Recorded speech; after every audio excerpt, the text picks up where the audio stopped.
Welcome to the When It Smells Like BS, a critical thinking guide for voters workshop. In today's highly divided political climate, being able to distinguish fact from fiction is a crucial skill. Misinformation and disinformation is already an issue. As the election gets closer, this will only get worse. My 20-plus year career as a developmental editor has helped me become a more informed voter. Developmental editors read and analyze books, textbooks, and all sorts of written material to check for consistency, continuity, and sense. A DE's job is to ensure writers lead their audience from point A to point B to point C so the audience can fully understand the writer's intentions and meaning.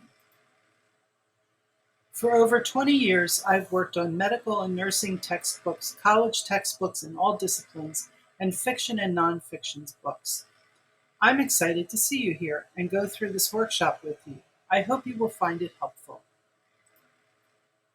Being an informed voter means you are aware of the key issues, you clearly understand a candidate's position on those issues, and you understand how your vote will affect those issues.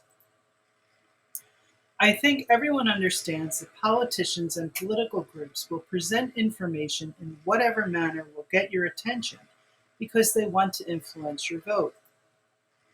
Added to this are social media influencers who don't care what you believe as long as you click their subscribe button or visit their page because that's how they make money. Added to that are foreign influencers because they have a vested interest in the outcome of our elections and in undermining our ideals as a country. As a voter, your job or responsibility is to sort through the noise and figure out which parts of a message are true, meaningful, and worth worrying about, and which parts are BS. Critical thinking does take some effort. But a side benefit is that if everyone puts in that effort, then filtering out the extra noise can help bridge this growing divide you're seeing across the country. Very frequently, people argue over things that are either not true or meaningless. A message goes out, a bunch of pot stirrers get their hands on it, muddy it up, and the next thing you know, people are at war with each other. Understand that people will continue to have different opinions. But the hope is that if more people critique what they read and hear, those differences will center on the facts of the issue rather than on fear and misunderstanding. So let's get into it.